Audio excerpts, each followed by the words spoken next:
মাদারিহাট বীরপাড়া ব্লকের বীরপাড়া চৌপথি এলাকায় বুধবার চা চক্রে যোগ দিতে এলেন দিলীপ ঘোষ। ইতিমধ্যেই বীরপাড়াতে মঙ্গলবার রাত্রে এসে পৌঁছেছেন তিনি। এদিন সকালবেলায় প্রাতঃভ্রমণে বের হন বিজেপির সর্বভারতীয় সহ সভাপতি। পথ চলতি মানুষের সঙ্গে কথা বলেন।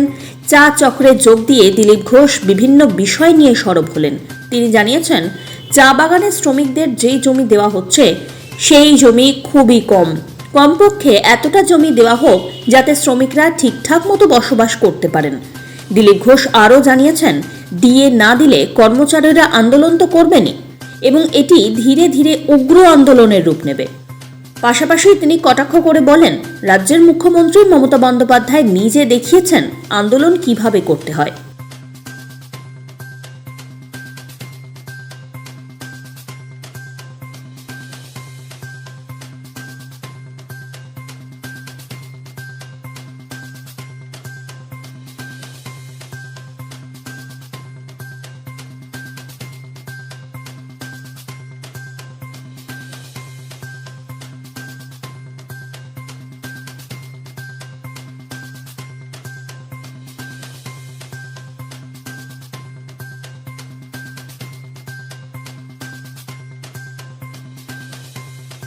এরপরে আমাদের লোকেরা শুরু করে দেবে, মন্ত্রীর বাড়ি ঘেরাও, মুখ্যমন্ত্রীর বাড়ি ঘেরাও।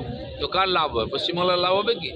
যার কাছে কাজ নেই এটাই করে তারা। কারণ পাবলিকের কাছে গেলে পাবলিক পেটাচ্ছে, কাপড় খুলে নিচ্ছে। দূত হয়ে যারা গেছিলেন তাদেরকে লোক মুখে মুখে জবাব দিয়ে দিয়েছে, আটকে রেখেছে। তো সেই জন্য এরকম উৎপাত করে কোনো লাভ হবে না। হ্যাঁ, এটা শেষের দিকেই যাচ্ছে টিএমসি এবং ধীরে ধীরে এটা উগ্র আন্দোলনের রূপ নেবে। মমতা ব্যানার্জি নিজে দেখিয়েছেন আন্দোলন কী করে করতে হয়, কারখানা কী করে বন্ধ করতে হয়, বন্ধ কী করে রাখতে হয়। সিঙ্গুরে কে করেছিল? আজ উনি বললে কেউ শুনবে? হ্যাঁ, ওনার যদি সদিচ্ছা থাকে কর্মচারীদের সঙ্গে কথা বলুন, তার সমস্যা কী বলুন, উনি কী দিতে পারবেন বলুন। তারাও তো এই সমাজের লোক, তারাও বাংলায় থাকছেন, বোঝেন না? কিন্তু তারা বেশি কাজ করবেন আর কম বেতন নেবেন, এটা চলতে পারে।